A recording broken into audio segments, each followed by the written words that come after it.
pessoal, tudo bem? Estamos aqui no podcast da TPC, dessa vez com a farmacêutica, psicóloga e psicanalista Ana Lúcia Volpi. E ela veio aqui bater um papo com a gente e contar pra gente sobre saúde mental e os jovens de hoje em dia. Só um rápido adendo. Se Deus quiser, esse é o primeiro podcast que a gente vai conseguir transmitir pro YouTube, porque os últimos a estrutura não permitiu pra gente, mas esse vai dar certo. A gente tem eu sou pé quente. A gente tem plena fé que vai dar certo. Então, Ana, eu queria que você falasse um pouco sobre a sua formação. Primeiro eu queria agradecer, é uma honra estar aqui. Eu acho incrível o projeto de vocês. Muito obrigado. Empreendedores, estão se formando ainda. Obrigada pelo convite, eu fiquei honrada. Então, eu me chamo Ana Volpi, sou farmacêutica industrial, psicóloga, psicanalista.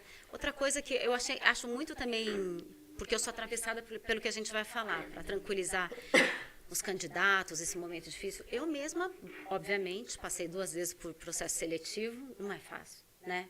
Não é fácil ser avaliado, sempre, em qualquer situação. Mas uma coisa que eu acho bacana é que precisa de sabedoria e você ter vivência para entender que você pode mudar lá na frente. Eu não fiz concomitantemente as 2 faculdades, farmácia e psicologia. Eu fiz farmácia na minha juventude, né? Entrei lá com os seus 17, 18 anos. E depois eu fiz psicologia, eu já era casada, tinha as minhas 2 filhas. Eu entrei com 35 e me formei aos 40. Jura? Juro. Eu não... Nossa, Então, interessante. eu fiz totalmente, eu fiz uma transição de carreira. E justamente quando eu tive a Fefe, quando eu fui ter a Duda, minha filha mais velha, eu parei de trabalhar porque eu trabalhava em chão de fábrica, né, no laboratório de pesquisa e desenvolvimento e indústria de cosméticos. Depois eu também vou falar um pouquinho sobre isso, no meu percurso. Mas aí eu trabalhava em chão de fábrica e os horários são terríveis, eu parei de trabalhar. Falei, bom, então agora eu vou cuidar. Tive a gestação, tive a Duda, depois me engravidei da Fefe, da Maria Fernanda. Quando a Fefe foi fazer 2 anos, eu falei, agora eu quero voltar, mas eu não quero voltar para chão de fábrica como farmacêutica industrial, né, que eu sou farmacêutica industrial. Eu quero fazer alguma coisa que eu consiga conciliar com a vida das meninas, com a vida de casada. Aí eu fui fazer psicologia, que eu queria clinicar, falei, eu monto uma clínica, um consultório e agendo conforme de acordo com o meu estilo de vida, com os meus horários das meninas, enfim. E aí eu fui fazer psicologia. Ou seja, e hoje eu exerço as 2. Sim, porque eu tenho uma linha de cosméticos. É verdade. E tenho o meu consultório. Hoje eu exerço as minhas 2 áreas de formação. Coincidente, e aí eu vou contar também como que... Então, o que eu quero dizer, assim, é muito difícil, é muito intenso, mas dá tudo certo, sabe? Não deixa que isso não é você inteirinho, isso é um aspecto da sua vida. Mas isso não te define. Tem muita coisa que te define. Não é uma reprovação, que eu sempre falo para o aluno que não passa, por exemplo. Não é uma reprovação, não é uma nota baixa, não é isso que vai te definir. O meu irmão, por exemplo, fez 1 ano de cursinho. O grande sonho dele era entrar na USP. No final, ele faltou muito pouco para ele entrar, mas ele não conseguiu. Na hora, ele ficou muito frustrado. E eu acho que essa frustração ela é boa para você ter algo para superar essa luta. Eu acho que faz muito bem. Mas ele foi fazer GV Direito e deu tudo certo. Ele acabou não sendo advogado, né? A nossa carreira está em outra área. Mas no final dá tudo certo, né? As coisas parece que quando você se esforça, vão dando. Mas uma coisa que eu queria te perguntar, que eu e meu irmão, a gente até estava se perguntando assim, quando alguém te pergunta qual a sua profissão, não estou falando da área da farmácia, estou falando da área da psicologia, você responde psicanalista ou psicóloga? Psicóloga. Psicóloga. Porque Freud nunca quis que tivesse uma instituição que fosse submetida, por exemplo, ao MEC. Então, não é reconhecido ao MEC, psicanálise. Então, tem vários cursos. É uma ocupação, né? Então, tem várias formações de psicanálise e tem algumas bastante controversas, eu diria. Uhum. Então, tem gente que faz um curso de fim de semana, alguns cursos de fim de semana e se auto-intitula psicanalista. E isso, para mim, é um problema. Então, tem muita gente que é psicanalista. A história que a gente falava de coach. Tem muita gente que é psicanalista e não entende nada de funcionamento mental, né? Se for fazer... Eu me lembro que, dando continuação ao que eu dizia sobre fazer uma segunda faculdade, quando eu entrei em psicologia, eu sabia que eu queria qual abordagem, né? Você faz psicologia e dentro da psicologia, assim como eu fiz farmácia e me especializei em indústria, eu poderia ser farmacêutico bioquímico, que trabalha nos laboratórios de análises clínicas para ver exame de sangue, podia ser homeopata, podia ser só farmacêutico. Então, assim como você vai se especializando, eu fui para a indústria de cosméticos. Na psicologia existem várias abordagens. Você pode ser freudiano, junguiano, Reich, lacaniano, behaviorista, cognitivo comportamental. Tem várias áreas, várias abordagens, a gente fala. E quando eu entrei em psicologia, eu já sabia que eu ia querer fazer psicanálise. E eu já sabia aonde eu ia fazer, que é na Sociedade Brasileira de Psicanálise. É muito difícil de entrar. Lacaniana? Não, é freudiana mesmo. Lacan foi um aluno de Freud, né? Então eu gosto de beber na fonte. Assim, eu acho muito legal Lacan, Jung, todos eles, Reich, todos eles fizeram escola, foram alunos, foram psicanalistas do Freud. E depois eles se desgarraram e inventaram, fizeram lá uma coisa, mas é tudo.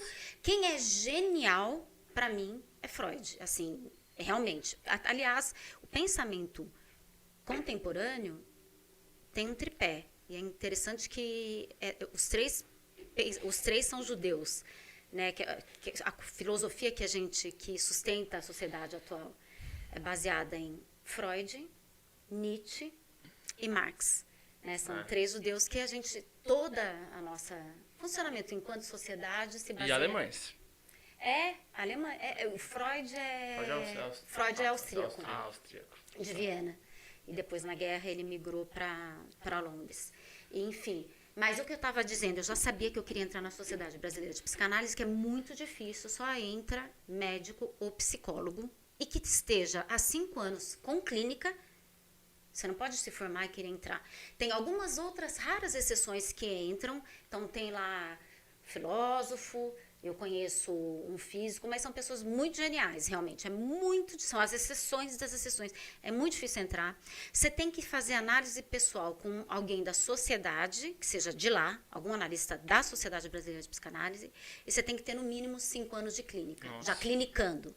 Quando você entra, você tem que fazer 5 anos de análise pessoal com um analista de data. É um analista que é professor. Além de você ter o analista, ele é de data. Ele também já vai conduzindo para a sua formação. Então, como eu estou em formação ainda, eu faço análise pessoal 4 vezes na semana. Segunda, terça, quarta e quinta. Isso no início, isso na sociedade. No início do É que eu já estou no 4º ano, né? Ainda falta mais 1 ano para eu fazer com essa frequência. Não, mas assim, além da minha análise pessoal, que eu faço 4 vezes por semana, eu faço supervisão dos meus pacientes. Então, eu discuto com um analista os meus casos clínicos e faço aulas teóricas. Eu estou no Freud 6. Isso acontece concomitantemente. Concomitantemente. Então, assim, demanda muito. Você gasta muito, porque a minha analista de data... Uma sessão dela, o valor é de uma consulta médica. Uma sessão, faço 4 na semana. Nada de convênio, né? Não, nada de convênio. Então, assim, você precisa de muito fôlego financeiro, psicológico, emocional.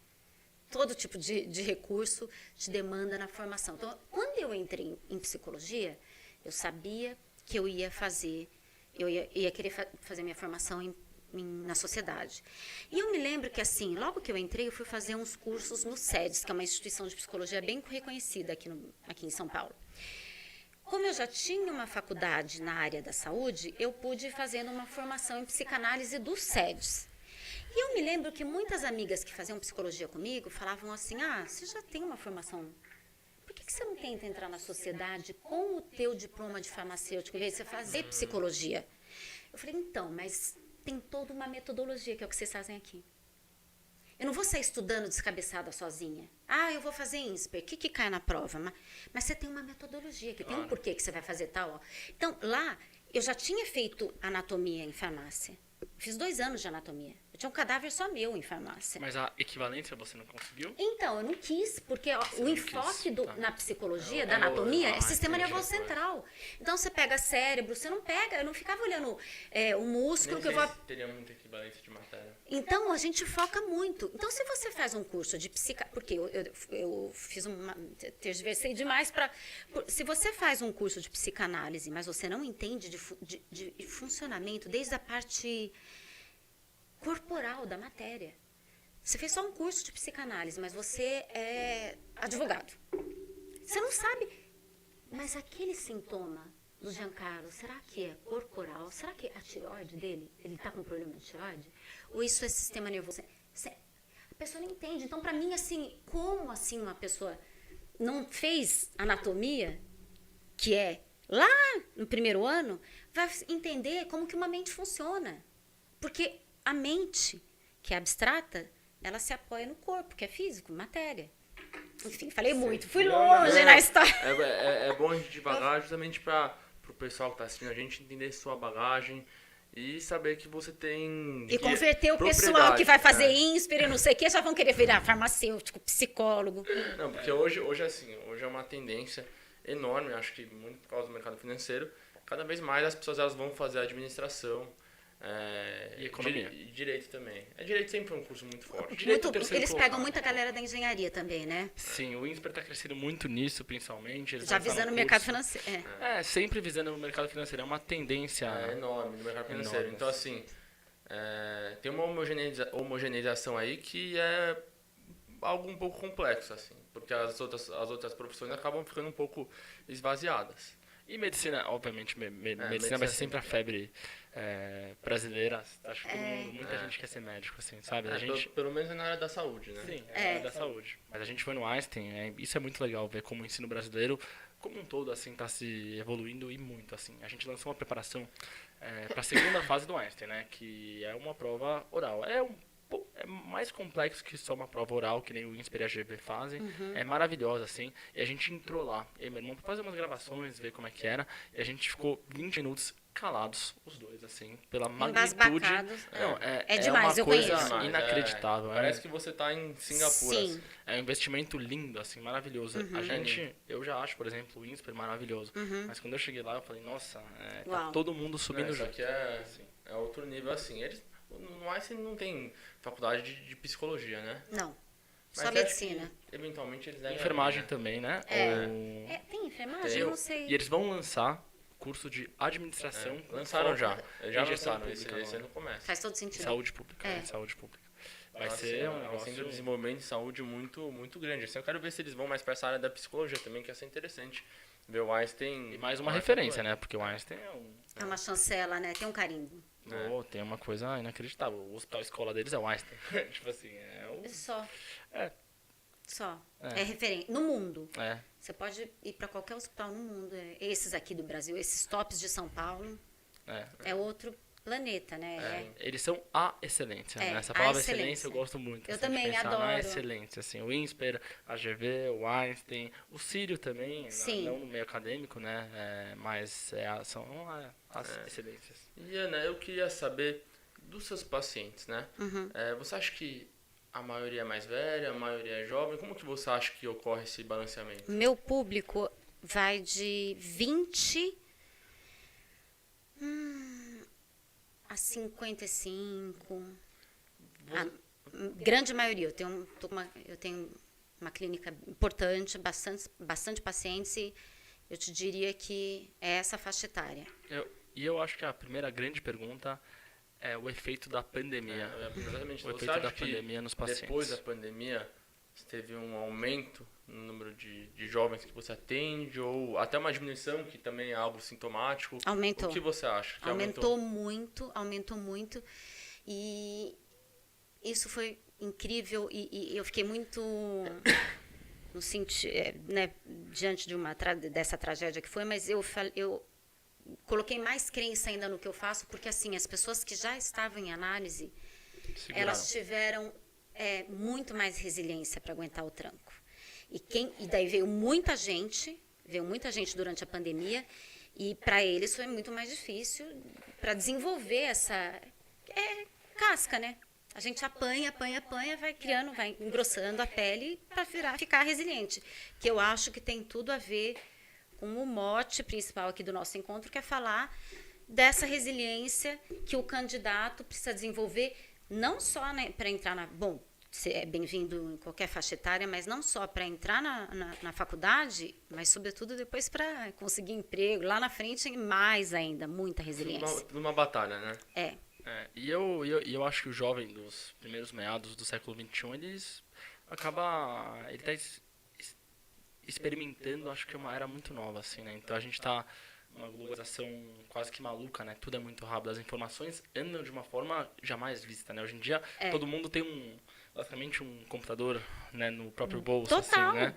Então é tudo muito rápido, a gente espera muito que as coisas vão acontecendo e às vezes é tanta coisa que a gente fica confuso e isso gera ansiedade, né? Então, tipo... A gente vê a vida andando muito rápido e parece que na rede social a gente vê a vida dos outros andando mais rápido que a nossa, né? Porque você acaba vendo foto aqui, foto ali, quando você vê tá em um lugar, tá em outro, e você tá ali na sua pele, no mesmo lugar, né? E somando com, por exemplo, com um jovem, por exemplo, estudar em uma faculdade já vira algo que fica mais pesado ainda, porque é como se ele tivesse uma pressão constante, porque os cursos são fortes, né? Aqui em São Paulo os cursos são realmente fortes, assim, o INSPER, a AGV, o IBMEC também são cursos que, assim, se você não se adequar, você não tem muito espaço ali, sabe? É muito simples, assim, a lógica é assim, olha, você vai passar.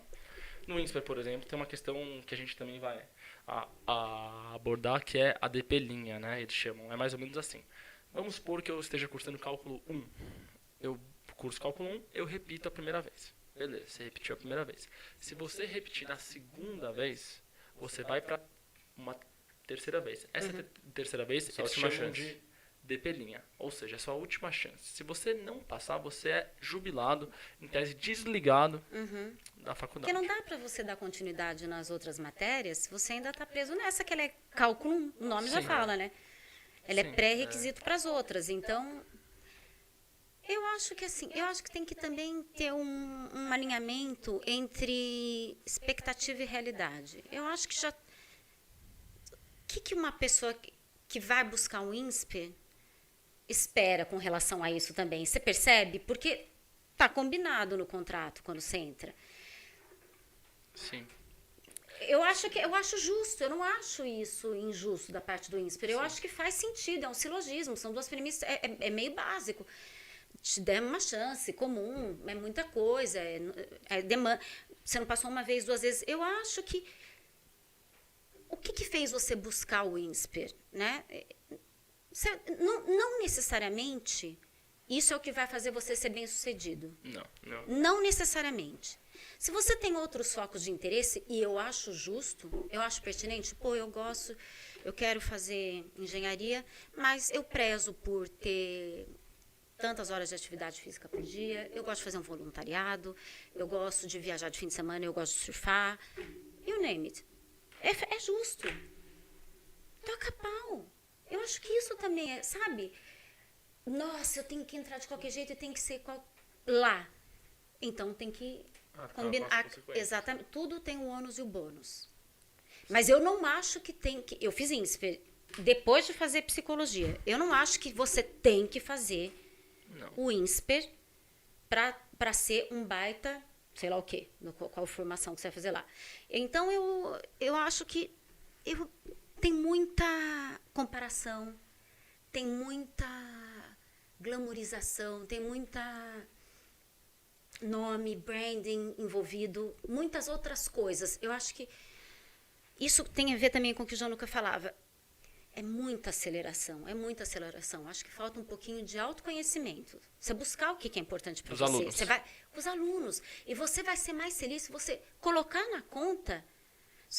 Vale muito mais a pena você fazer a conta, saber do que passar em cálculo 1, você saber o que é prioridade para você e hierarquizar isso. Sim. Eu prezo muito para ter tantas horas com hobby. Eu faço, eu faço um esporte que demanda, eu tenho que ir todo dia. Então, põe na conta. Você vai se dar melhor do que se você se matar, deixar de fazer isso que você ama, para fazer INSPER. Sim. E ainda se a pessoa ela quiser, por exemplo, fazer INSPER e ter uma vida... Pós depois. Sim. Mas mesmo o aluno que está lá dentro, se ele quiser, ele consegue manejar e ter uma vida saudável também. Sim, total. Amo. Então, amo. Você, inclusive, vive uma vida corrida e mesmo assim você reserva um certo tempo para atividade física. Eu fiz o INSPER com 35 anos, com 2 filhas grandes, casada, fazia à noite. Trabalhava, enfim, fazia à noite de sábado o MBA. Então, assim... Dá. É difícil, mas dá. Eu queria muito, assim, todo mundo, against all odds, assim, contra todas as apostas, todo mundo, é muito difícil, é muito difícil. Eu fiz, mas é isso, eu abri mão de outras coisas, tudo não terás, também tem essa. Claro. E isso é uma coisa que o jovem do século XXI, ele sofre muito, né? Porque a gente vê tudo muito... Como eu falei, as redes sociais, elas aceleraram muito a circulação da informação, né? Então acaba que você acaba querendo tudo, porque você quer estar na Itália, que seu amigo está lá, você quer estar na França, que seu outro amigo está lá, Sim. quer estar nos Lençóis Maranhenses, que o outro está lá, então você quer tudo. Você vê o Cristiano Ronaldo, uma grande celebridade, assim, tipo, o cara com 500 milhões de seguidores, Então, assim, vira uma coisa um pouco ilusória, a gente esquece do nosso caminho, né? Exato. Da nossa vida, assim. Mas esse exemplo eu gosto, porque ele é baita disciplinado. Não é a pessoa mais inteligente que vai se dar melhor, é a pessoa mais disciplinada, determinada e que tem inteligência emocional. Eu acho que o tripé, para a gente falar nessa ansiedade dos acadêmicos, dos candidatos, eu acho que a gente tem que pensar sempre em três focos que a gente tem com relação à saúde mental. 1, inteligência emocional. 2, resiliência. 3, autoestima. Eu acho que nem sempre eles vão estar bem, vão estar equiparados, mas eu acho que são elementos que vão te dar suporte para aguentar o tranco. Na vida toda. Para saúde mental. Pilares. Se fosse, sabe, assim, vamos jogar real. Ana, traz resposta, vai. Tem que fazer terapia. Não, eu acho que você tem que focar sempre nisso, autoestima. Nem sempre vai estar bem. E autoestima, apesar do nome falar autoestima, ou seja, a estima que você tem de você mesmo, então não depende do outro. Não, depende. Se você for estudar, por exemplo, Lacan fala muito disso também, que é a fase do espelho. A gente a personalidade da gente, ela é construída a partir do olhar do outro. A partir do olhar, principalmente do olhar da mãe, que libidiniza o filho. Não precisa ser a mãe. Não tive mãe. Pode ser o pai, o cuidador, a cuidadora. Alguém exerce, por isso que em psicanálise a gente fala função materna, função paterna. Então, alguém que vai investir aquela pessoa. Então, o que eu quero dizer com isso, autoestima? Faça coisas em que você é bom. Sempre tem alguma coisa que você é bom. Faça um pouco, faça disso que vai te lembrar quem você é. Se cerque de pessoas que te lembrem disso também. Isso vai ajudar você a se sentir melhor dentro da sua própria pele, né? Putz, aquela pessoa que é meu parente, muito próximo de mim, mas é tão tóxica. Gente, toda vez a pessoa me destrói. Nunca nada tá bom, nunca... Ok, não tem o que fazer, não é pra você cortar a pessoa, mas procure passar mais tempo com aquela que às vezes é um vonte, uma pessoa... Oi, como que você tá? Gianluca, Giancarlo, que legal. Você tá estudando, nossa, e a escola de vocês, que animal. Eu acho que assim, isso, autoestima é isso. Resiliência é o seguinte, é entender que se a gente pensar que é um termo da física e que é como que o material é resistente, ele absorve impacto e volta ao estado normal dele, ou seja, resiliência é entender que a gente sofre, é afetado. Você vai ser afetado. Putz, eu estou com pressão, meus pais estão cobrando, que eu tenho que passar, que eu não sei o quê. E eu estou sofrendo. Não, você vai sofrer. Ser resiliente não é que insensível, blindado. É entender o quanto que você fica nesse sofrimento e o tanto que ele te afeta, o tanto que você cai com ele. E trabalhar isso. Isso é só isso. Né? Então, assim, eu acho que trabalhar autoestima, resiliência e inteligência emocional, né, que eu acho que está tudo casado e interligado, é você trabalhar a sua empatia, as relações interpessoais, comunicação. Eu acho que você vai aguentando o tranco e vai levando. Bem. Sim. Se esses são os pilares de uma vida saudável, Sim. é basicamente isso que a gente está falando. Sim. A gente consegue ver que muitos jovens hoje têm depressão, ansiedade, ou seja, não estão Sim. saudáveis. Um desses pilares falta, então, né? Como você acha que a pandemia afetou esses 3 pilares?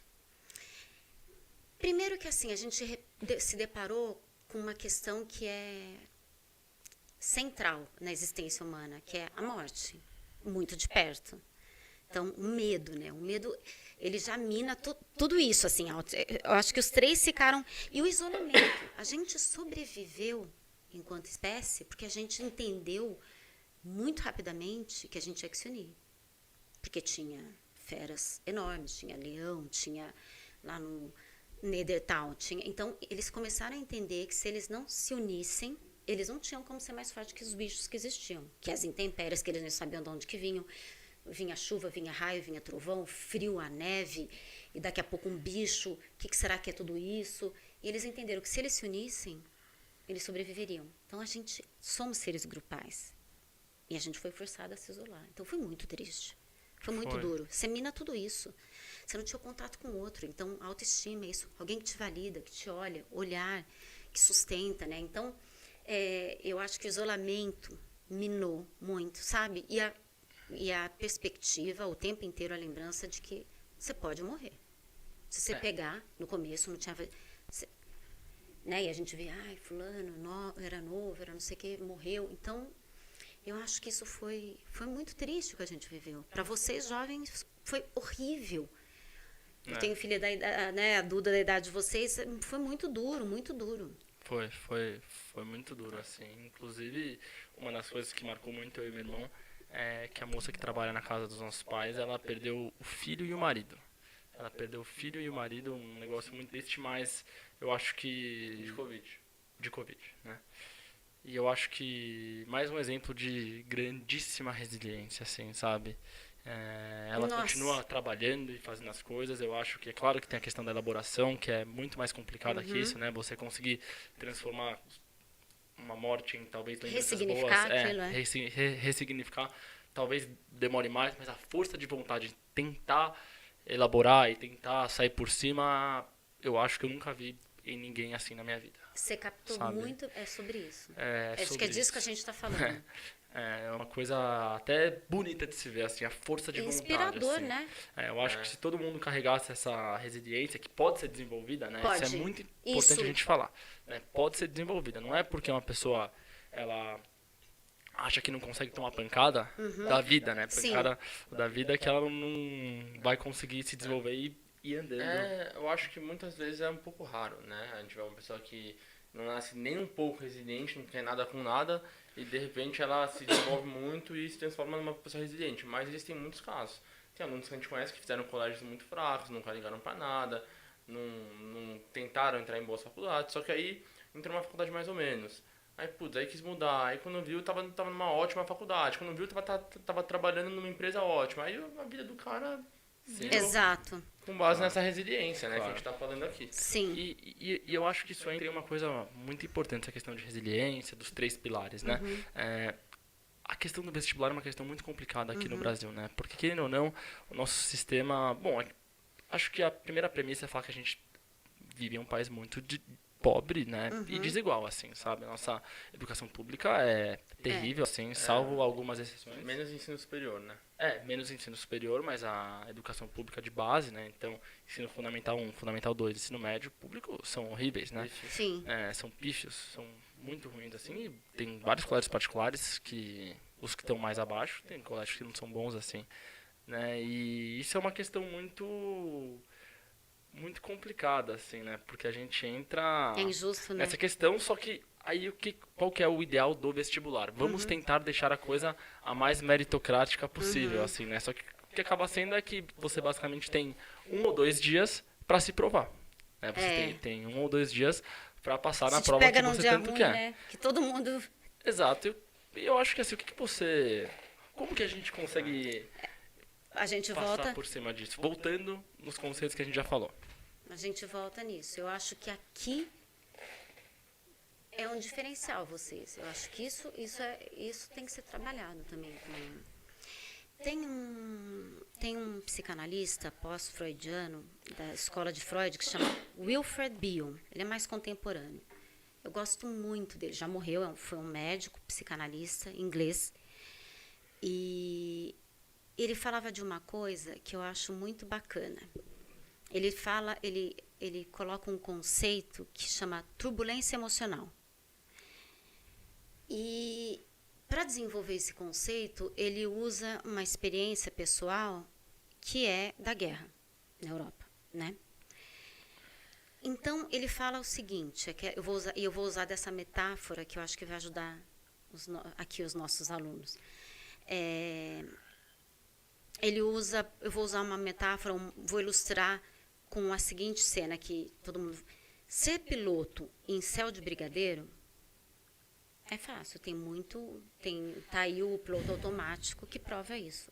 Agora, em tempo de turbulência, é que vai mostrar quem é quem. A vida é turbulência. A vida é turbulência. Então, esteja preparado para isso. Não vai ser fácil nunca. Então, desenvolver essa capacidade de lidar com a turbulência emocional e conseguir, isso eu acho muito importante, se a gente tivesse um marca-texto, eu colocaria agora aqui, conseguir pensar enquanto estiver dentro da turbulência. Consegue imaginar o piloto?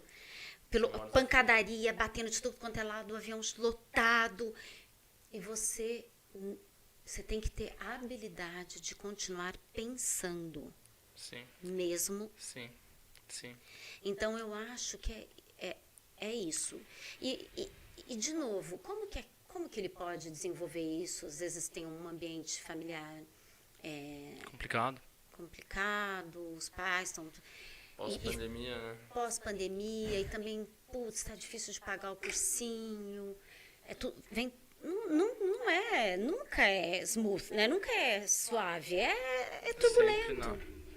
É turbulento. Continue pensando, desenvolva a habilidade de pensar. É isso que vai fazer você ser extraordinário e não comum, né? É se você continuar pensando, apesar de tudo que está rolando. Estou ainda. É treinar. Isso também, eu acho que é uma coisa para a gente mirar para o futuro, que eu acho que algumas escolas, por exemplo, aquela escola de ensino médio, fundamental, a Evnius, que vai muito com relação a Link, INSPER, desenvolver a habilidade da pessoa pensar. Ela não é mais passiva diante do processo de aprendizagem. A aprendizagem é ativa. É uma construção. Participa, ela está junto lá, então ela é demandada. E eu gosto muito disso. Então, as pessoas não estão acostumadas a pensar. Não. Tem muita preguiça de pensar. E eu estou falando sobre pensamento.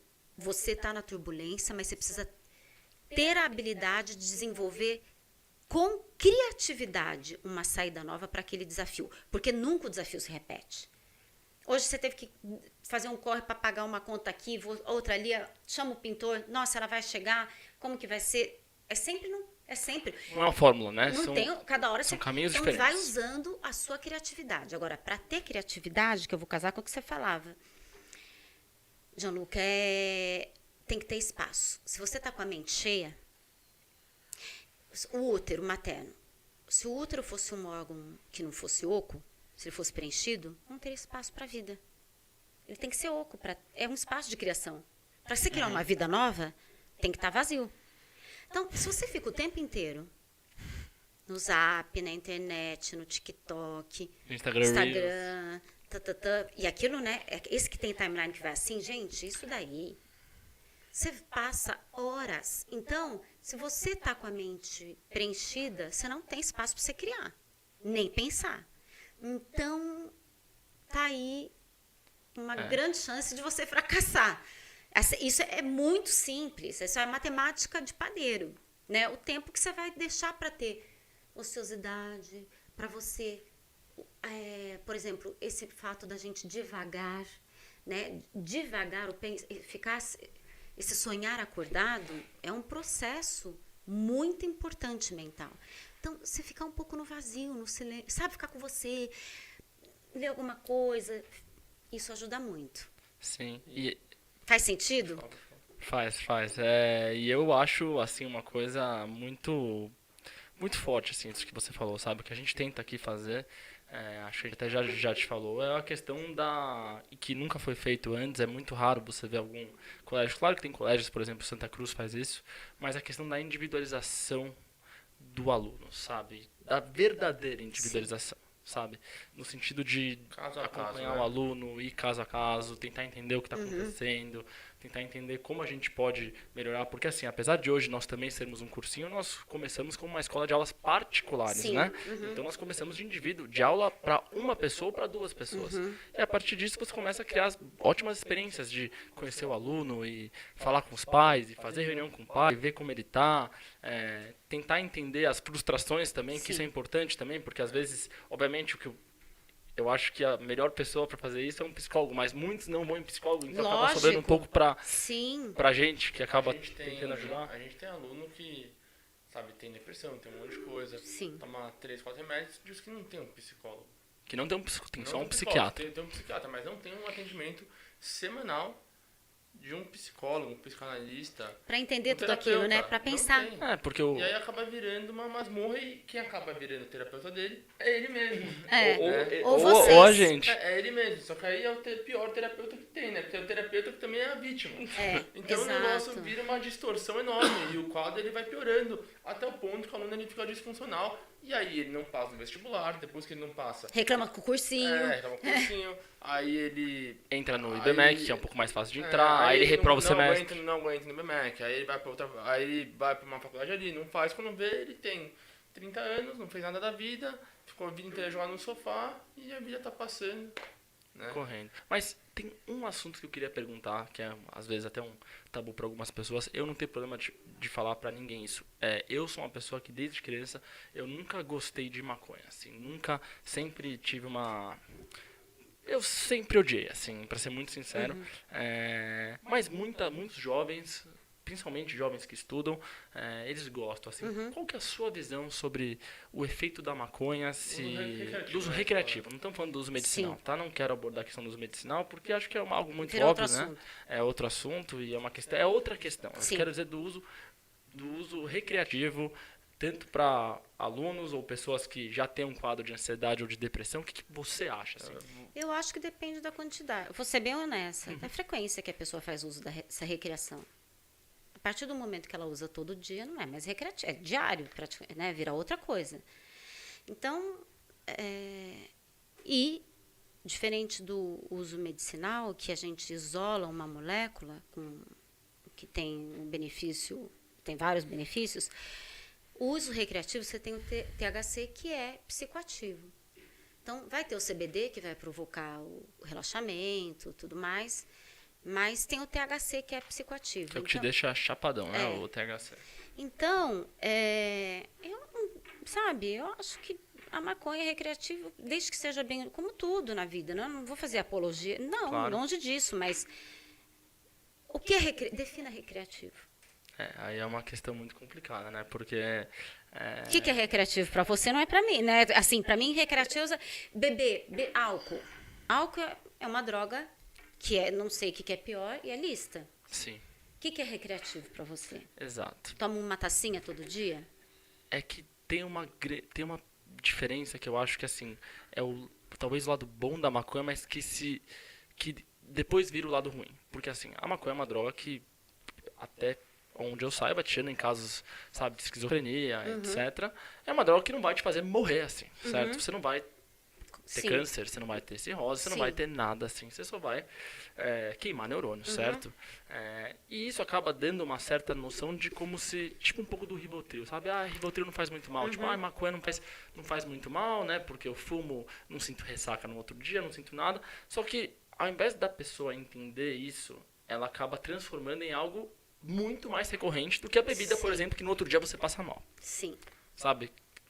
Porque, por exemplo, sei lá, o aluno enche a cara, né? O cara sai de final de semana, no outro dia ele tá estragado. Nossa. Mas isso é um freio pra ele. Porque ele já se sente meio mal. Obviamente tem casos e casos, né? Tem gente que consegue ainda extrapolar esse. Mas eu acho que a maconha, por não ter isso, acaba fazendo com que as pessoas vão fumando. Mas tem efeito silencioso. Soa inofensivo, né? Soa inofensivo. Só que eu acho que Você acha que o uso diário é um erro? Eu acho. Eu também O acho. desempenho cai, obviamente. Você acha que tem alguma afetação às funções cognitivas? Total. O uso diário da maconha? Total. Eu acho. Estou absolutamente convencida. Acho complexo. Agora eu tô mais convencido ainda. Já tava convencido, agora eu tô... Acho bastante complexo. Se ela visa esse relaxamento, faz um tratamento com um médico com o CBD. Que é Sim. super legal, colinho CBD. Sim. Que a Né? parte em tese. Ou até converse né, como que ele poderia fazer, né, não sei que médico vai chancelar isso, mas recreativo. Mas eu acho que é isso, faz o uso do CBD, que vai te ajudar no foco, na concentração, vai te ajudar nisso tudo e não vai te comprometer cognitivamente, Mas- porque ele compromete o THC. A maconha por si só, com THC, ela pode ser usada de forma medicinal ou seria só o CBD? Pode ser usada. Ela Idosos. mas ela tem alguma função terapêutica? A maconha mesmo, um baseado. Tem função terapêutica, especialmente na terceira idade. A Ela terceira traz idade. ela traz muitos benefícios, porque tem um componente, o THCA, que ele é neuroprotetor. Então, é muito complexo. Se a gente for para entrar na parte farmacológica, depende o aquecimento que o THC teve, que é a parte psicoativa. Se ele foi aquecido, ele vira THCA. Aí olha que doido, ele tem efeito neuroprotetor. Tem que queimar bem, né? Ele tem neuroprotetor. Então, caramba, E eles é falavam que muito queimava difícil neurônio, né? da gente fazer essa conta. Entende? É muito difícil da gente falar, fuma, não fuma. Tudo que é exagero, Sim. né? Usar todo dia, tem certeza. Sim. Claro que uma vez ou outra, é que eu realmente não isso, gosto, mas assim, uma vez Entende? Eu ou não outra, vou ser aqui, né? não dá. Não, E falar não seria Exato. irreal, mas eu acho que compromete, eu te diria. Cognitivamente, eu não tenho dúvida. Sim, e uma coisa que eu acho, assim, talvez as expressões que eu utilize são um pouco erradas, mas assim, é uma questão de libido, assim, quando a pessoa, às vezes ela fuma muita maconha, às vezes parece, inclusive muitos alunos, assim, porque querendo ou não, estudar é um ato que é necessário um pouco de brio, assim, sabe, de sentar Que lindo. e de ter aquele Libido. negócio de sentar. Tesão. Tesão, exatamente isso, ter tesão em conquistar, em conseguir se provar também, de passar numa prova que é muito difícil, conseguir mostrar para os seus pais que você é bom o suficiente para chegar no patamar deles. Dele valeu. E a maconha, às vezes, ela é uma coisa que, como eu falei, ela acaba virando cotidiana, ela acaba virando um prazer Relaxa muito grande. demais. E ela entra nesse lugar da libido que devia ser destinado, e a libido é finita, né? Não é infinita, né? Ela não Exato, é é pra investimento. tudo. Exato. Você- Você não consegue jogar bolinha em tudo, né? Não. Você precisa acertar certos Escolhe lugares. aonde você... Exatamente. E a maconha, eu sinto que com os meus alunos que fumam muita maconha, eu acho que Ah, entra não. nesse lugar e ocupa um espaço tão grande que é algo muito problemático. Virou outra coisa, né? Então ele outra deixa, coisa. muitas vezes, de Ele socializar. vem pra aula chapado, né? Todo relax, todo Então, aí eu viajadão. ficava pensando nas nuvens quando o professor tá lá dando aula de cálculo 2 pra ele. É, difícil. E na vida social dele mesmo, sabe? Que eu acho que é muito importante você, por exemplo, você jovem, você ir pras festas, se socializar, você conhecer gente nova, sabe? Tem gente que a maconha às vezes acaba até tirando esse espaço porque o único Gente, prazer vocês acaba manjam de sendo... psicanálise, eu vou falar. Porque tem um conceito em psicanálise que é princípio do prazer primário, depois vocês dão uma pesquisada, princípio do prazer secundário. O primário é a pessoa que, o jovem, o adolescente, ele quer ter o prazer agora. Ele não quer esperar. Quero fumar maconha agora. A pessoa que passou por um bom processo de desenvolvimento psicoemocional, ela consegue aprender a desenvolver o princípio do prazer secundário. Ou seja, ela fala, eu vou segurar meu prazer, postergar, porque eu sei que eu vou me privar agora, mas depois eu vou ter um diploma. Então, chama princípio do prazer primário e secundário. Então, aquelas pessoas que vivem no imediatismo, difícil construir alguma coisa. Muito difícil. Agora, se você entende, eu vou abrir mão, eu vou sofrer, eu vou... tudo. Mas para entrar na faculdade que eu quero, e depois para eu conseguir me formar, que entrou, não adianta, entrou e daí coloca, né? Entrou, tem que manter. Então, se a pessoa consegue desenvolver, passar do princípio do prazer primário para o secundário, aí ela vai entender isso aí. E vai entender outra coisa, que sofrimento, tudo na vida, vocês falaram muito bem, chama pulsão. Esse quantum de energia, que é tesão, libido, chama pulsão. É exatamente o que você falou. Então, por exemplo, sofrimento, investimento de tempo, de pulsão, de tesão que você vai pôr. Veja bem onde você vai pôr, que é que nem fazer conta, é que nem investimento. dá Você pra vai colocar trabalhar em no tudo. mercado financeiro. Que o teu advisor vai falar? Diversifique. Não coloque tudo, né? Então, você coloca tudo na maconha e fica o dia inteiro pensando nisso, Fica difícil, né, de dar certo Fica nas duas difícil. partes, né? fica difícil. E nem na maconha dá, porque uma hora você acaba o dinheiro, né? Seu pai corta dinheiro que ele te vê fumando maconha e nem a maconha dá certo. Mas já que a gente tá falando de droga, né? No caso, uma droga ilegal. Mas tem muitas drogas legais que vários dos nossos alunos usam, né? Sobretudo para TDAH, né? Isso é um tema bem polêmico e controverso que a gente queria muito Drogas psicoativas abordar e com você. prescritas por médicos, Exatamente. Venvance, Ritalina. Eu vou só fazer um adendo muito legal. Eu acho que talvez a parte mais legal do nosso trabalho está relacionada às pessoas que trabalham com a gente. Os nossos professores são professores de altíssimo nível, não só acadêmico, mas como seres humanos. E eu não sei se o meu irmão já falou isso, mas a gente tem um professor nosso que ele é formado em filosofia, ele é mestrando em filosofia pela FEFELESH e ele é psicanalista, né? Tipo, Que máximo! A principal ocupação dele hoje é a psicanálise. Que E demais. se eu não me engano, ele fez a mesma escola de psicanálise. Ele fez Escola Brasileira de Psicanálise. Bom, eu acho que não é a mesma, mas ele é um ser muito... Ele é Diferenciado. ele é aquela pessoa que você falou que o cara é muito fora da curva. A vida dele foi estudar, assim, é uma coisa bem obsessiva no bom sentido, assim, sabe? De Sei. muita libido também. E uma coisa que ele falou é que eu tava perguntando pra ele assim, a depressão é o nosso mal do século? Porque, por exemplo, no século XVIII foi a melancolia, né? Que não era bem uma depressão, era um pouco diferente. Ele respondeu assim, não, é o TDAH, sabe? Na opinião dele, claro que tem a opinião de muita gente.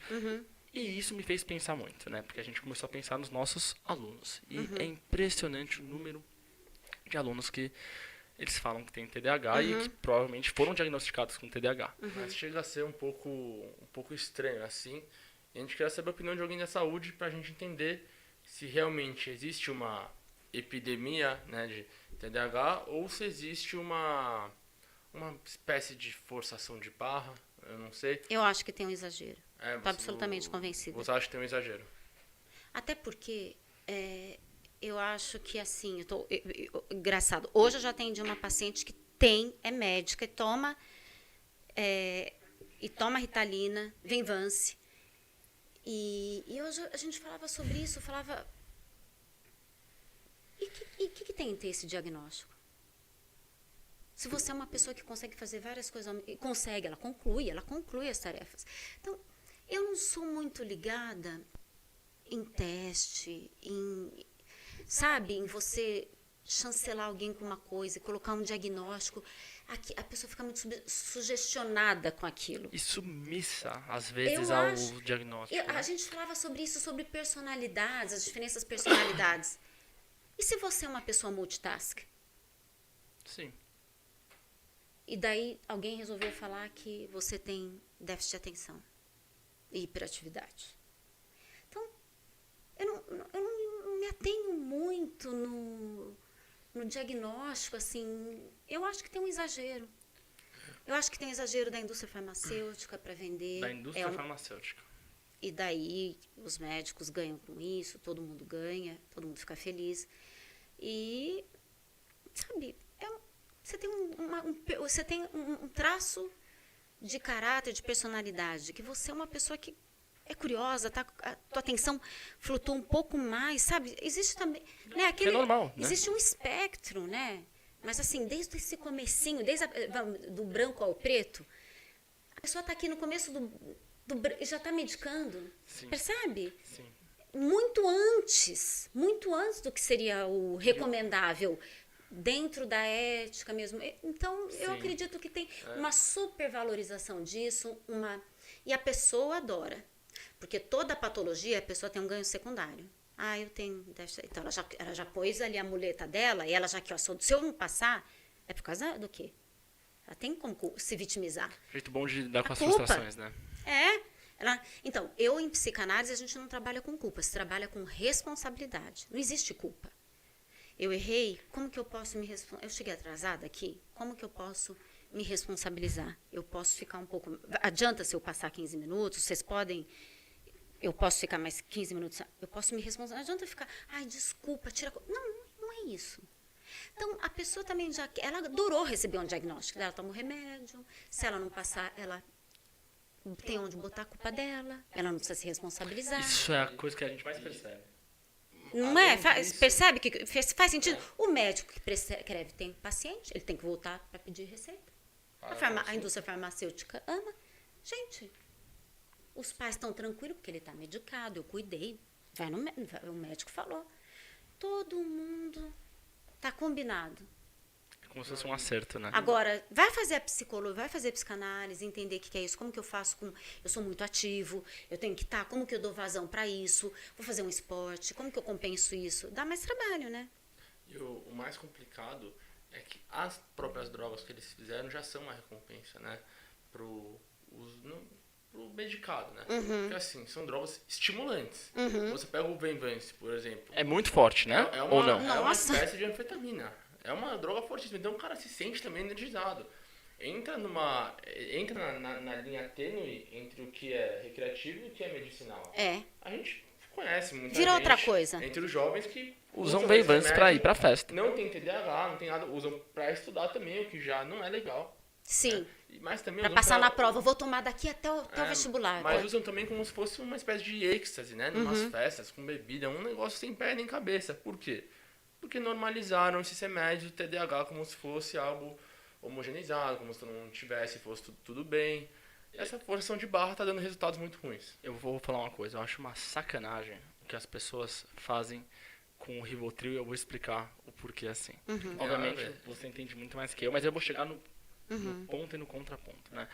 As pessoas elas têm uma visão de que o Rivotril, por exemplo, é um remédio altamente viciável, né? Em tese que você coloca suas frustrações nele e você fica calmo. Só que pelo que eu saiba, posso estar enganado, você me confirma, para você se viciar quimicamente, você precisa usar 1 ano consecutivo. Eu não tô defendendo o Rivotril, muito pelo contrário, eu acho que é uma droga que a gente tem que tomar cuidado com ela. E usar quando precisa, com psiquiatra, neurologista, com as pessoas indicando. Só que ninguém pensa a mesma coisa do Venvance, do Concerta. Um parente meu, eu ia falar qual era o parente, é melhor eu não falar, toma Venvance pra emagrecer. Sabe? E sempre que ele toma Venvance pra emagrecer, ele fica uma pessoa extremamente complicada. Insuportável. Assim, sabe? E essa mesma pessoa morre de medo do Rivotril, por exemplo, como se fosse algo... Sabe? A gente tem um negócio assim, vira uma coisa meio... Conta não fecha, né? Os próprios médicos estão fazendo isso como se fosse... Tipo, você tem TDAH? Toma aí, toma aí. Toma. Toma, sabe? E eu não sei se é uma meta ou uma anfetamina, eu não... Eu acho que é um derivado, tipo, né? Eu acho, né, opinião de leigo aqui, que eu acho que é um tipo de anfetamina. Eu sei que é coisa pesada, coisa da pesadíssima, assim, sabe? Sim, e é mesmo. Tá uma hipermedicalização de tudo. Fica todo mundo feliz. De novo, a gente volta, tá todo mundo feliz. A pessoa sai com uma receita, agora vai resolver. Se não resolver a vida dela, ela tem o que justificar, ela tem uma doença. O médico, que tem paciente, vai voltar para pegar a receita, ou seja, vai pingar. Então...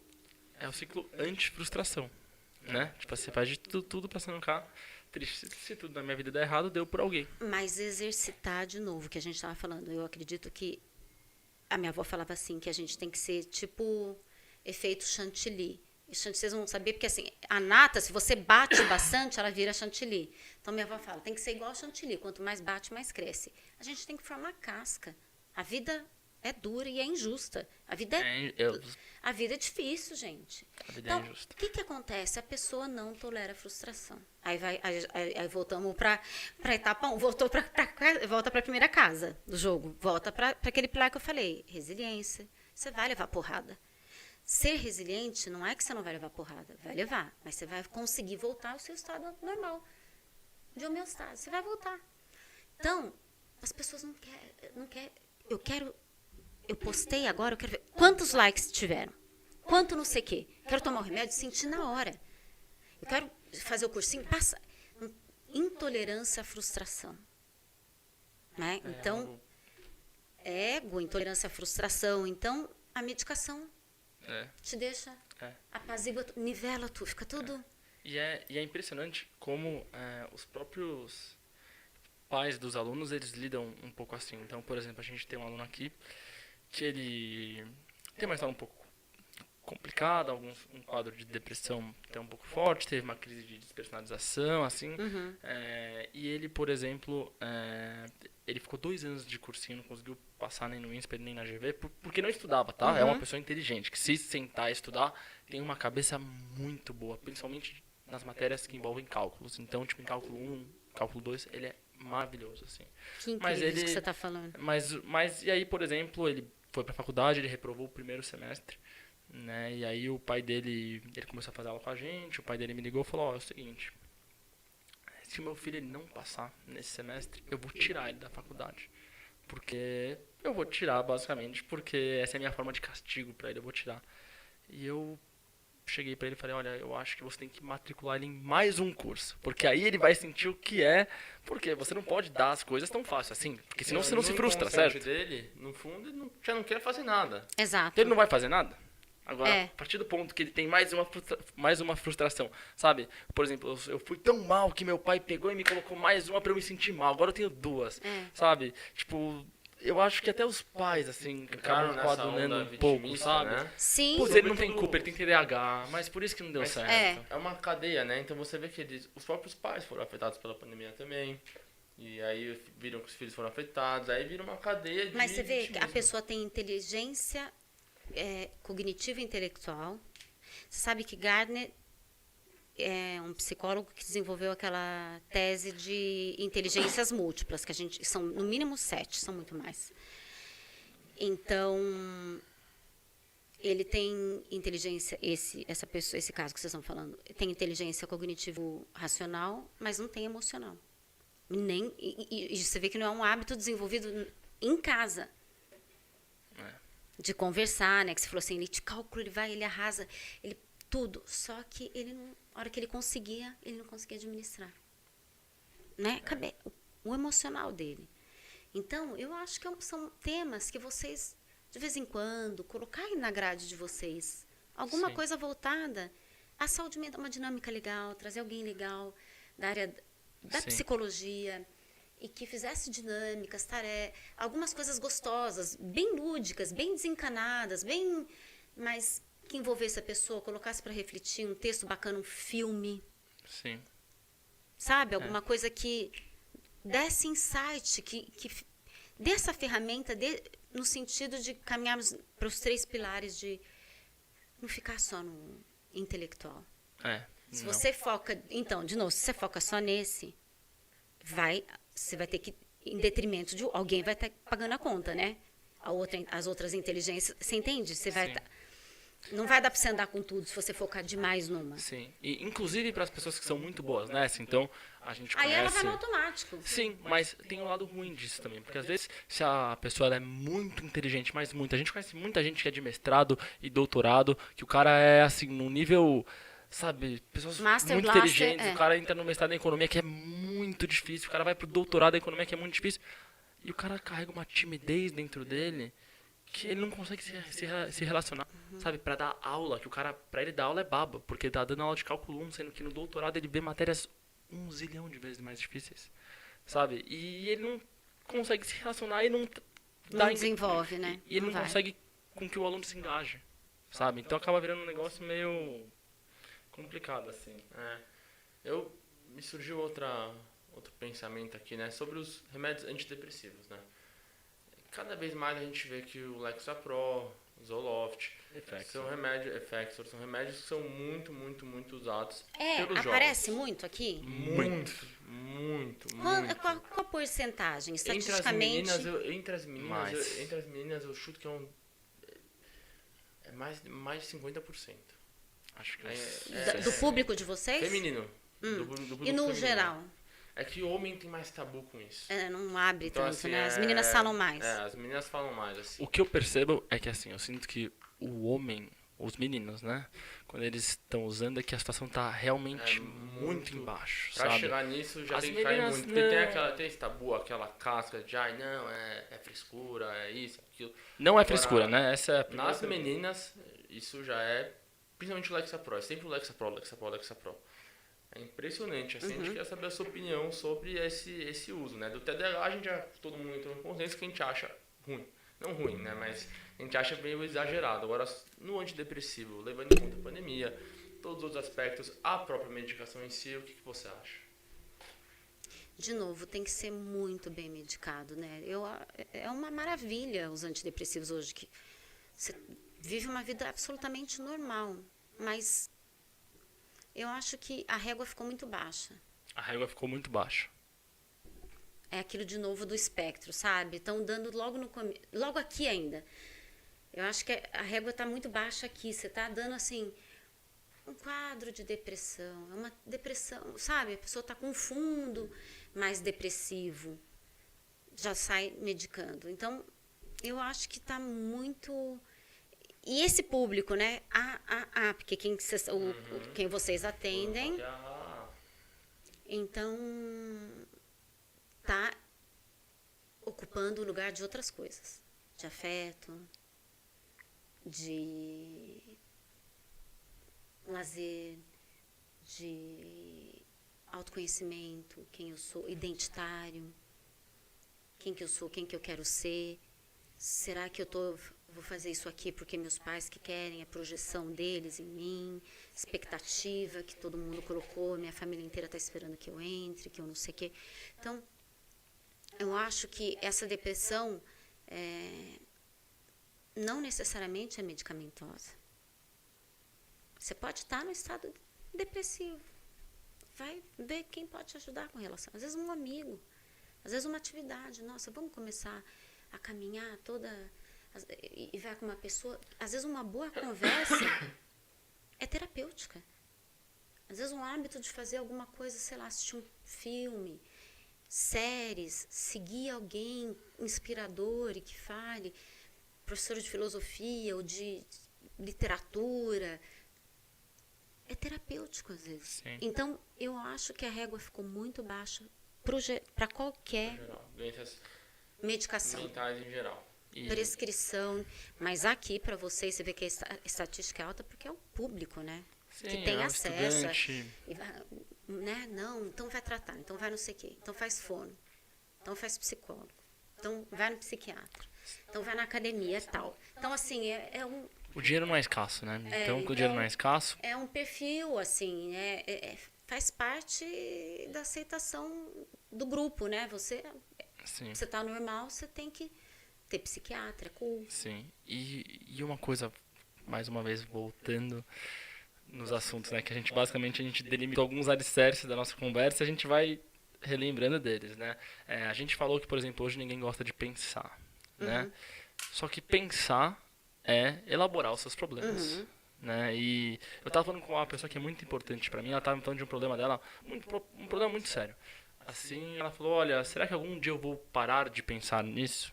E eu olhei pra ela e falei, olha, se você pensar desse jeito de não pensar, você vai pensar mais. Então você precisa pensar e elaborar e entender as coisas para que você construa alternativas para sair disso. Gente, pra que você é um psicanalista, porque tem recordar, repetir e elaborar. Elaborar, tem texto do Freud, né? Aí, então é isso. Se você não elabora, você passa o resto da tua... Se você casa com uma pessoa que é parecida já, que você está tentando resgatar alguma coisa do teu pai, você entende? Você vai repetindo. Se você não parar e elaborar aquilo, é ad eterno. Então, é isso. Recordar, repetir... E vai ficar recordar e repetir. Você precisa elaborar. Exato. Agora, mudando um pouco de assunto, né? Já falamos muito de remédio, mas agora um pouco sobre arte e estudos em geral, né? Que a gente sabe que você gosta muito de arte. A gente sabe que você gosta muito de arte também. Você é psicanalista e farmacêutica, e psicóloga também. Mas é muita coisa, né? Muita coisa. Tem alguma coisa, dentre elas, e todas as outras áreas, literatura... artes visuais e tal, que é a sua predileta? Sabe, tem alguma área que você gosta mais de sentar na sua casa e estudar, ou depende da fase, depende do dia? Como que funciona isso pra você? Porque, assim, pra mim, por exemplo, é a literatura disparada. Eu ia falar literatura. A literatura pra mim é disparado. Mas eu equilibro muito bem, e eu acho muito importante, até para a inteligência, a atividade física, cada vez mais. Sim, a ciência, você não tem noção. Para inteligência. Se você pensar que o cérebro é o maior consumidor de energia do corpo humano, E a gente observa muito isso quando, por exemplo, tem aquele teste de imagem que chama, é muito específico, só quem está com possibilidade para você fazer teste para câncer, que chama PET scan. Ele observa a atividade celular, né? Então, se o metabolismo está acelerado, aparece muita luzinha vermelha. É complicado fazer no cérebro, nessa região de cabeça, porque é uma região que o tempo inteiro fica tudo muito vermelho, que você queima muito, você consome muito oxigênio. Então, se você não faz uma atividade física, você não circula, não é óbvio. Quanto mais você está no aeróbico, o sangue circula. Você faz atividade física, o sangue circula. Você vai acionar muito, o teu cérebro vai ficar muito mais alimentado. Então, hoje, pesquisas apontam, a pessoa que faz atividade física, mesmo musculação, elas são bem mais inteligentes. E tem o cognitivo, memória, pensamento, linguagem também. Então, você fala, o que eu invisto muito? Literatura me ajuda muito. E me ajuda a pensar, a criar, a pensar caso clínico e atividade física. E isso é uma coisa muito engraçada, né? Porque eu, por exemplo, eu cresci imaginando que o ideal era você, por exemplo, você trabalhar 18 horas por dia, não fazer atividade física, e comer e dormir, e Hoje isso seria um que loser isso, né? Não, sim, e eu acho que talvez muita gente tenha essa visão e acaba ficando meio... Eu ficava excitado, porque eu queria muito trabalhar muito, né? Mas eu acho que muita gente acaba criando uma certa... Tipo, as pessoas hoje não querem mais trabalhar, porque as pessoas têm um pouco dessa visão de que vão ter que ficar trabalhando 18 horas por dia, E eu tentei fazer isso até o momento que eu percebi que, assim, que eu produzia mais quando eu treinava jiu-jitsu, que no nosso caso a gente é apaixonado por jiu-jitsu, todo santo dia, assim, sabe? Então é impressionante. Assim, ciência, não tem o que falar. Exato, porque o seu rendimento melhora. Todo mundo, sim. O rendimento não só de quem trabalha, mas dos alunos também. O próprio raciocínio lógico, né? Em vários esportes, o jiu-jitsu, por exemplo, é um esporte muito, muito, muito elaborado, assim, várias técnicas, estratégias. É uma linguagem, tem um raciocínio. É uma linguagem, na verdade, né? Tudo é muito engraçado porque você parece que você está estudando um pouco quando você está lá. Porque parece não, você está estudando. Sua cabeça, ela pensa, ao mesmo tempo que seu corpo, primeiro que você trabalha todos os músculos do seu corpo, até seu dedo, né? E segundo que sua cabeça está pensando em 1000 coisas ao mesmo tempo que você não é igual, por exemplo, boxe, que você está meio que dando 4 tipos de golpe e você está pensando na reação do outro, que você já pensa um pouco. Mas o jiu-jitsu é uma coisa que é muito elaborada, tipo assim, é o jeito que você faz, que você segura no braço, é uma coisa, então você está pensando ali, sabe? Você está pensando, é impressionante isso, né? Quando eu não faço jiu-jitsu e eu vou dormir, é muito mais difícil. Porque se eu treino, eu pensei tanto que a minha mente também tá cansada. E é bom isso pra dormir, né? Certo? Não é legal ir dormir quando você tem aquele turbilhão de coisas, como se estivesse num avião. Tum. Tem que estar... Qual é o esporte que você mais gosta de praticar? Hipismo. Hipismo? Que legal. A Duda é excelente, Amazonas. A Duda... Nossa. E cansa muito. Cansa muito. Você trabalha tudo também, né? A perna, o tempo e tudo. Hipismo. O que eu mais gosto é hipismo. E lidar com cavalo é muito legal, né? Me falam que é terapêutico. Coisa... Eles são muito dóceis, né? Nossa. Eles suam, né? Eles suam, não é? Suam muito. Os cavalos suam. Vira uma espuma, claro. E eles são dóceis, não. Porque, por exemplo, o cavalo de salto é atleta. Então, eles são quentes, né? São quentes, não é cavalo. Por exemplo, eu chego nas minhas éguas, aí as pessoas vão às vezes comigo, as amigas da Duda, e vão assim, elas são ariscas, são... Jura? Elas dão coisa assim? Não, mas elas não, elas saem, elas não são friendly, elas não ficam paradas, sabe? A pessoa vai passar a mão e elas começam, elas são... Tipo, elas são, lógico, Elas são esportistas, porque é darwinismo, né? É seleção natural. Por exemplo, nasce filho de... Esse cavalo é filho de fulano com ciclano, que é de salto, é de corrida. Aí, eles vão entrar numa hípica, num lugar para fazer o esporte. Às vezes, não é da índole dele. Ele não vai, ele não manda, não vai. Agora, quem fica dos bichos, dos animais, também é porque gosta. Eles. Tem uma seleção natural. Que curte, que fica. Você põe na pista, a pessoa quer. A pessoa. Mas o hipismo, ele é... Eu nunca entendo isso. Ele é o dos pulos ou isso é uma categoria do hipismo, por exemplo? Não, tem... Hipismo é o geral. Tem o hipismo rural, que é a prova de tambor, de laço, sabe? Que é com aquele mangalaga. Tem o hipismo clássico. Tem também o dressage, que é o adestramento, que é bonito também, sabe? Que você fica fazendo ele andando de lado ou marchando no mesmo lugar. Tem muito. Tem o... O olímpico é o clássico. É o clássico. Você faz Clássico. clássico. Eu e a Duda. E é A perigoso, gente né? salta. É porque É me falam que tem vários acidentes. É. Agora, se você me perguntar, você só poderia escolher uma atividade física, que você faria? Musculação. Jura? Lógico, porque musculação, querendo ou não, é um esporte que você está literalmente cuidando 100% do seu corpo. É. Tipo assim, não tem muita lesão. Eu acho que você dificilmente Terceira deve ter alguma idade, não. Terceira idade, musculação. musculação. Ah, eu vou caminhar. Não. Mas você tem mais prazer em fazer musculação? Eu do amo que fazer hipismo? musculação. Você Jura? ama fazer musculação? A minha mãe Amo também com gosta. força. Hoje eu já fiz, imagina. E a minha mãe já fez muito, mas... Eu amo com força. Jura, você gosta de ir Mas lá sei lá, eu sou muito disciplinada. Se eu sei que é bom pra mim, eu vou com prazer. Ah, sim. Não, mas juro que eu gosto. Também, de novo, gente, seja inteligente. Se pegar uma pessoa que você não tem afinidade, fazer musculação, fica lá, maçante, difícil. Se você não tem como pagar um personal... Tá, tem um monte no parque, tem um monte de coisa que você precisa fazer, tem vários aparelhos, tem várias praças. Mas vai com um amigo divertido, vai num horário que você fica vendo o povo passar. Você tem que fazer da tua...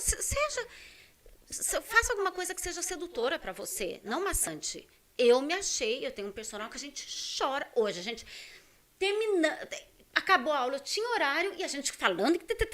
Ontem eu vi ele, amanhã eu vou vê-lo de novo. Então, assim, se cerque de pessoas que vão te ajudar a chegar aonde você quer chegar. Para falar de pedagogia, Vygotsky, que é, né, um grande pedagogo, ele fala de zona de desenvolvimento proximal. Isso é interessante saber aqui. Às vezes a pessoa ainda não consegue fazer sozinha, mas se ela tiver um mentor, um tutor do lado dela que ensina, ela vai conseguir. Eu acredito muito na teoria de Vygotsky, de aprendizado, para qualquer coisa, ou aprendizado, ou atividade física. Se você tem alguém que te ensina e que é um bom mentor, você vai aprender a gostar de fazer aquilo. Então, eu acho que a atividade física, vocês deviam incentivar vivamente. Estou absolutamente convencida de que ajudaria vocês no cursinho a aprovar. A gente tem uns planos aí, uns convênios. A gente tem uma notícia muito boa, assim, porque a gente treina numa academia que é como se fosse uma referência mundial, assim. Eles elevaram o jiu-jitsu a outro patamar. O jiu-jitsu, por muitos anos, foi conhecido como como esporte de maloqueiro, assim, sabe? Pessoal que gosta de brigar em festa. E essa escola que se chama Aliança, que hoje são quase 250 academias, eles revolucionaram o conceito. Hoje em dia eles como um esporte mesmo, sabe? Não luta pra aprender a sair na porrada, não é. É esporte, é autodefesa. Logo vai sair na Olimpíadas, né? Agora tem até eu não sei falar qual dança. Break, não é break. O surf já foi mas também. O surf já foi, skate e tal, mas agora tem esse break. Juro, essa semana. Já caras ficam lá rolando no chão. Nossa, que legal. É esporte olímpico. jiu-jitsu. Com certeza que vai jiu-jitsu. ser. Isso deixa o esporte em outro patamar. E essa academia que é a Aliança, eles vão abrir talvez a maior, eu sei que é a mais bonita, porque ficou linda, a maior academia deles, aqui no Jardim, vai se chamar Aliança Jardins, e a gente vai tentar trazer muito aluno para lá, porque eu acho que a melhora nas notas, acho que vai ser sensacional. Assim. Eu acho que também tem esportes que ajudam mais e esportes que ajudam menos. Assim, musculação, por exemplo, é um que ajuda muito, até porque... O lado da autoestima também ajuda muito. Sim, mas fadiga muito, é um esporte que é difícil. Agora, por exemplo, você vai jogar golfe, naturalmente você vai levar menos dos benefícios, né? Porque é mais tranquilo. Agora, o jiu-jitsu tem um negócio que é muito difícil treinar jiu-jitsu fisicamente. Assim, e te incentiva a fazer outras coisas? Sei lá, eu vou fazer um pouco de musculação, porque vai me ajudar né, também. Sim. A musculação, ela ajuda em qualquer esporte. Qualquer esporte. Você vai fazer surf, você vai fazer hipismo. Yoga. Quem faz yoga ashtanga faz muita musculação. Quem é super competitivo e vai mesmo para você fala, mas yoga tem a ver com... o povo faz musculação porque daí fica os músculos, você faz uma asana e fica os músculos, sabe? Então, assim... A questão da respiração. Da respiração. Flexibilidade também, né? Que é muito importante. Eu, por exemplo, sou muito encurtado na perna. E por causa do jiu-jitsu, que não é yoga, mas você acaba tendo que ficar muito alongado, hoje eu consigo sabe, ficar de pé e tocar no chão. Isso, assim, isso é muito importante, porque hoje em dia eu tenho menos dores nas costas, E outra coisa, né? Eu acho que assim, eu e meu irmão a gente teve um privilégio muito bom na nossa vida, que a gente foi, hoje em dia não mais, porque a empresa toma muito do nosso tempo, mas a gente viveu quase que uma vida de atletas profissionais por 2 anos. Obviamente a gente trabalhava junto, né? A gente tá nessa quase 5 anos, mas a gente basicamente treinava jiu-jitsu 5 vezes por semana, fazia preparação física 4, era uma coisa muito intensa, assim, porque dava mais tempo. Né? E a gente foi competir, a gente competiu muito, a gente foi pra Florianópolis, a gente foi pra Rio de Janeiro 7, 8 vezes, a gente foi pra Curitiba, a gente viveu a vida de um atleta, assim. E eu não sei, eu acho que pismo deve ser muito difícil também, porque competir é um outro nível, né? Mas você vai criando uma... propósito. Sim, mas você vai criando uma resiliência, então, uma força, assim, é uma coisa inacreditável. Para a formação, sabe? não é à toa, né? Esporte, ele bota a pessoa no trilho. É uma coisa inacreditável, porque às vezes tão você... bonito, pode ser um aliado de vocês absurdo. Porque é uma coisa até um pouco... Não estranha, mas é uma coisa muito forte que eu vou falar, assim, sabe? Então eu me lembro, por exemplo, quando eu fui lutar no Rio de Janeiro, uma semifinal de um campeonato, né? E eu ia lutar, pra começar, o menino era da favela do Cantagalo, assim, uma coisa já... Você já olha e fala, putz, esse cara é casca grossa. Vou apanhar Aí você olha e fala, putz, ele não só é da favela do Cantagalo, ou seja, o cara é muito raçudo, como ele também é campeão brasileiro, campeão de tudo, isso... Na hora me deu um negócio e pra superar aquela força... Não, e na hora de superar aquela força, te dá um negócio e você fala, não, eu vou e não importa o que aconteça, eu vou dar o meu melhor, sabe? Eu acho que isso... Você se desenvolve, assim, sabe? Eu acho que se talvez todo aluno tivesse a oportunidade de competir em qualquer esporte, eu acho que isso dá uma... Estou absolutamente convencida assim, disso. Sabe?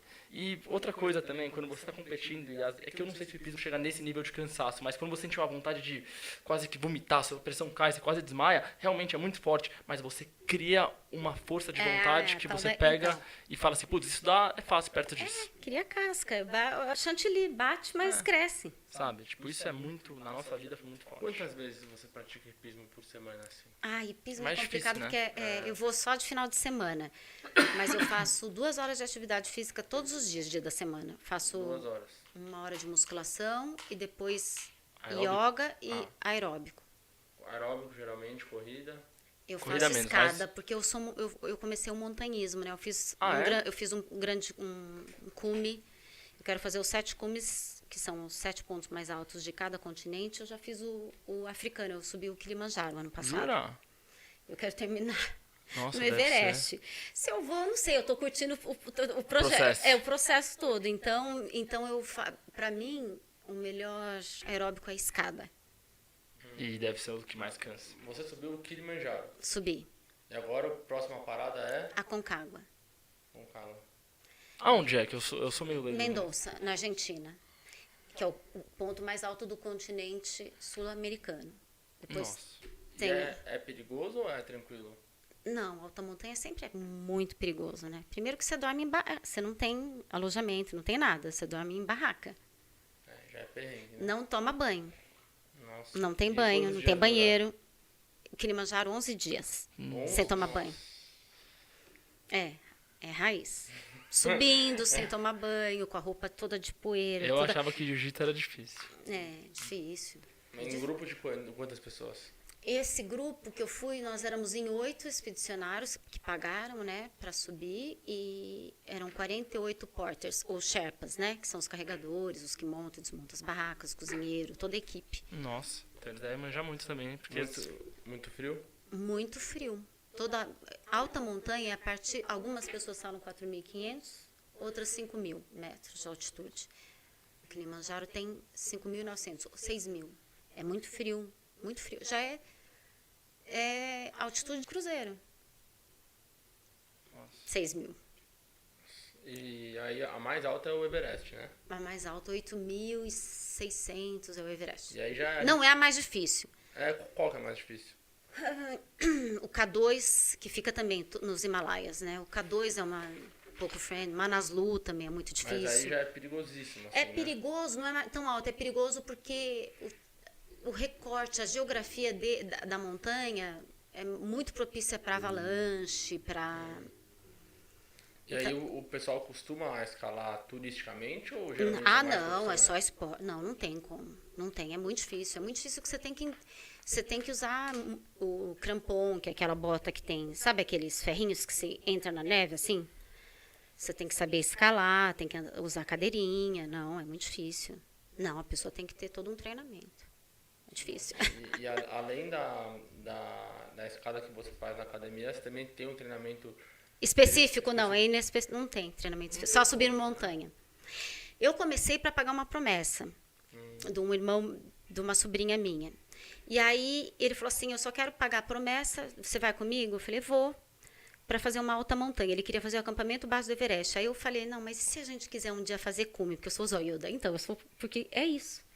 Eu já fico tendo um propósito, um projeto. Então, eu fico na cabeça. Aí o cara que está me orientando, o montanhista, ele falou assim, olha, se você pensa em fazer o cume do Everest, um bom jeito de você ir treinando é ir fazendo os outros cumes. E é o que eu estou fazendo. Já fiz Até chegar no... Faltam 6. Até transcender a... Exato. Chegar na... E com isso eu vou me divertindo. Lógico, Vai o ser... processo tem que ser gostoso. O processo tem que ser gostoso. Vai ser esse projeto. Agora, até uns 55, eu quero ter terminado. Caramba, mas Tem que vão correr. bons dias, né? Porque cada uma tem 11... Não. A Concagua eu vou fazendo... Tem um período, né? Quem faz cume de Everest faz agora entre maio e abril. Porque é no final do inverno deles. Então, não é, as montanhas elas têm período que dá para fazê-las, né? Não é sempre, porque as intempéries, enfim. Nossa. Eu acho que é isso. Acho que a gente Falamos, falou sobre tudo, né? Quanto tempo a gente falou? 1h23. Nossa, falamos E bastante. se deixar, meu Não, filho. a gente fala até... Eu já ia gente emendar outra fala sobre pergunta, mas eu acho que é isso, né? É Acho isso. que Quer fechamos. despedir aí pro Bom, nosso telespectador. pessoal, eu acho que é isso da nossa parte.